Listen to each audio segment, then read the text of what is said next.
सजाद घर का गुलशन सा अवध में राम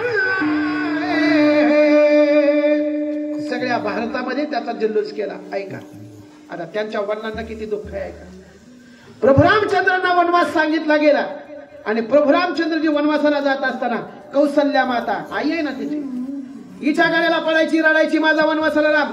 नको नेऊ भगवान, हे भगवान नको जाऊ भगवान, रडायची कौसल्या माता, हिच्या गाड्याला पडायची, रडायची. आई होती ना ती, आईचं प्रेम कुणाला कळत नाही. पण ऐका की, आई होती म्हणून हिच्या गळ्याला पडली, तिच्या गळ्याला पडली, रडली, जेवण केलं, जिवंत राहिली. पुढचा महत्वाचा मुद्दा आहे माझा. परंतु तो बाप तुम्हाला कधी दिसला नाही. श्रीराम श्रीराम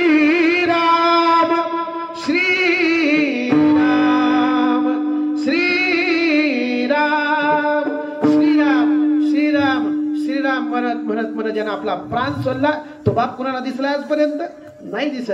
आई सगळ्यांना दिसते कारण ती तोंडावर असते, पण बाप कुणाला दिसत नाही. बाप कसा असतो सांगू का? बाप घराचा तो पाया, आई कडस त्यावर, जेव्हा खचतो ना पाया तेव्हा कोसळते घर. ज्या माणसाचे वडील निघून गेलेत ना त्यांना माहिती आहे वडिलांचं दुःख किती आहे ते.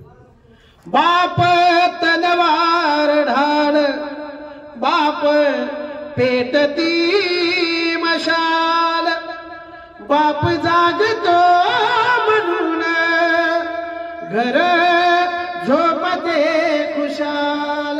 अरे ज्या बापाच्या अंगात ताकद नाही पण तो जर बाप दारात बसलेला असेल तर पुण्या हिंद केसरी पहिलवानाची सुद्धा मजा नाही त्या घराकडे वाकड्या नजरेनं बघण्याची. ही बापाची ताकद. एखादी सुई टोचली तर आपण आई ग म्हणतो, काटा जर टोचला तर आई ग म्हणतो, पण त्याच जागेवर आपल्याला साप जर दिसला तर आपण अरे बाप रे म्हणत असतो.